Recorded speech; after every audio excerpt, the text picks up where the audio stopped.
Hi, everybody. Bill Owen here, Mike's side, and today we're going to talk about the great comediennes of radio and television, films, stage. A lot of names come to mind.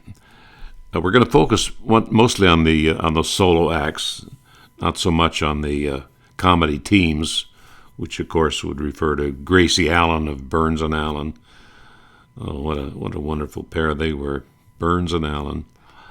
And Mary Livingston with Jack Benny, married in real life for many years. Sadie Marks was her name, and they used to joke about her having worked at the May department store.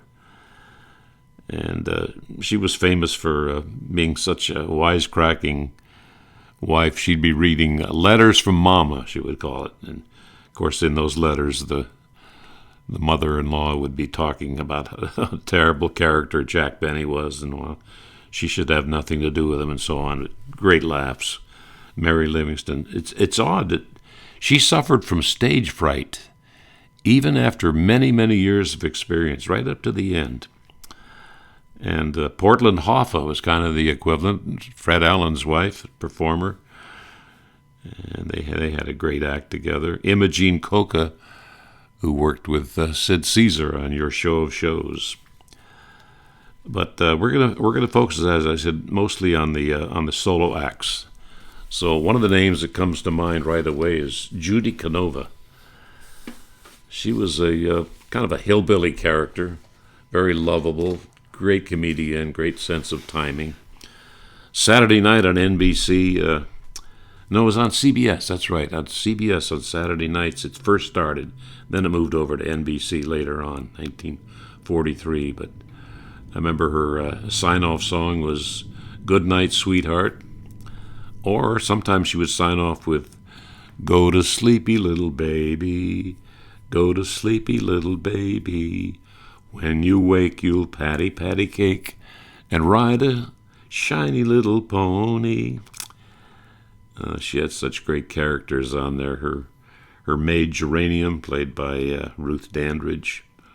Verna Felton, Ruth Parrott, played her Aunt Aggie. There was Count Botsford. There was Roscoe Wardle, played by Mel Blanc. Mr. Hemingway, played by Hans Conried, another great character actor. The Sportsman Quartet used to sing on her show. They were most famous for appearing with Jack Benny on his radio broadcast. My good friend Howard Petrie was the announcer for quite some time on Judy Canova's show. Judy Canova. Oh, how much we remember her. What a great talent. And, of course, we have to mention Minnie Pearl from the Grand Ole Opry. Sarah Ophelia Colley Cannon was her real name. Her trademark catchphrase was, howdy.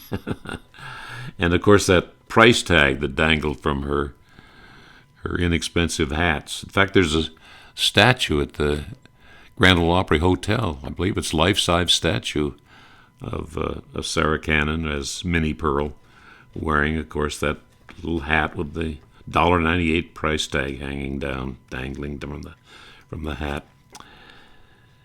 And Joan Davis, you remember Joan Davis?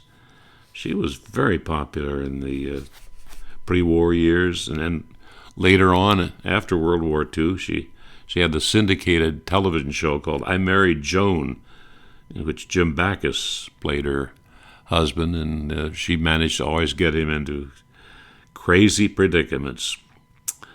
How about Cass Daly? Remember Cass Daly? Films and radio for many years, particularly the Fitch Bandwagon.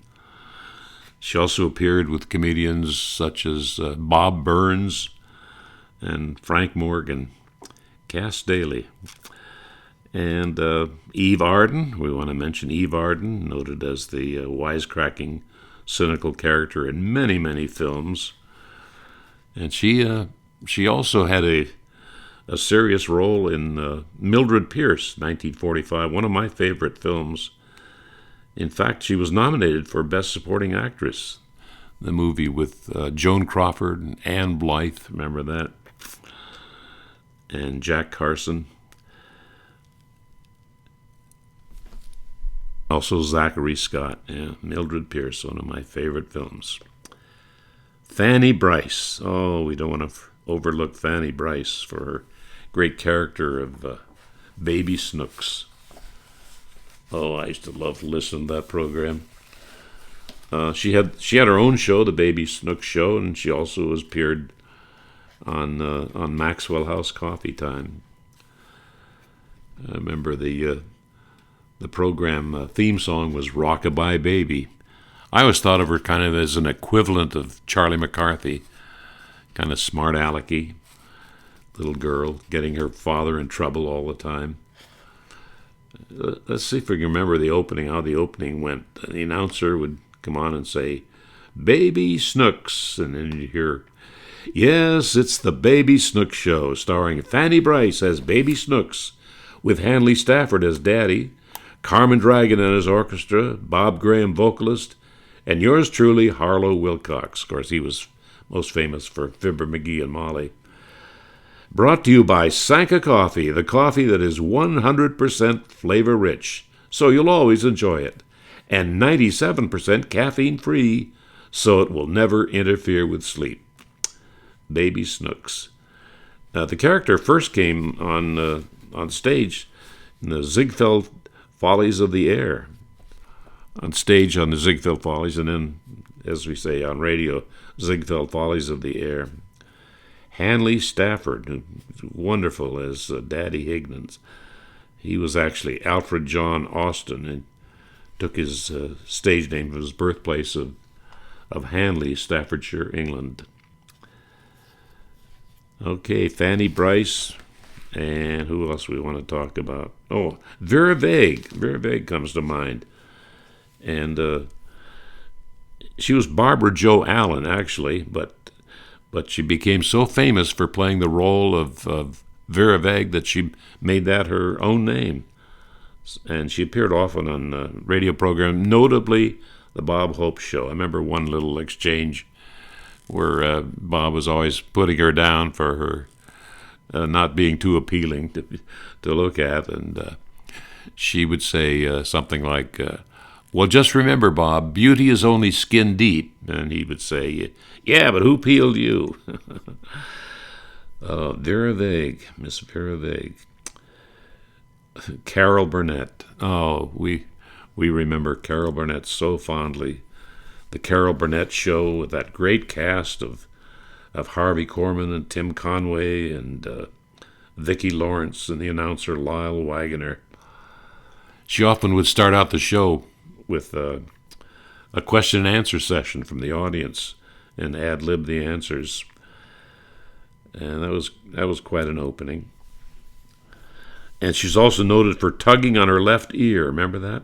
You know what that was about? That was a message to her grandmother, her dearly beloved grandmother. Just her way of saying everything is okay. The great Carol Burnett. You can forget, speaking of comedians, Martha Raye. She actually called herself a big mouth. She did have physically a big mouth, and she parlayed that into a great career. Wonderful entertainer for the USO, appearing overseas for our troops. Very patriotic lady. Interesting personal life. She was married 7 times. She was often a foil or partner of Joey Brown, who was also known for his large mouth. They were great together. But Martha Raye had the distinction of appearing with every major comedian of her time. Martha Raye, all the big comedians. She had a prolific career, the great Martha Raye. Talking about the comedians today, but there's one name hasn't come up yet. What do you think that is? Lucille Ball. I guess it's almost not a contest to figure Lucille Ball as the top comedian of all time. She started out as a model, and then she went on the Broadway stage as Diane Belmont. Later in a number of B films in Hollywood. In fact, she was known as the Queen of the Bees. She was in so many of them. Then in 1951, her big break came when she appeared in the TV series I Love Lucy with her then husband Desi Arnaz, to whom she was married from 1940 to 1960 when they divorced. And a couple of other wildly successful series followed, The Lucy Show and Here's Lucy. And then there was a failure in there called Life with Lucy. But by then, Lucille Ball's place in showbiz history was secure. I don't think you get much of an argument if you said that Lucille Ball, the great redhead, was the greatest comedienne of all time. Well, it's fun reminiscing, and we hope to do it again. We cover a lot of ground, a lot of varying subjects. We've done world philosophers, scientists, inventors, sportscasters. We've done Hollywood stars, fictional detectives, such as Sherlock Holmes, Dick Tracy, Ellery Queen, Charlie Chan, and so on. And there seems to be no end in sight. We have a lot of topics we're looking forward to covering. For now, this is Bill Owen saying bye-bye.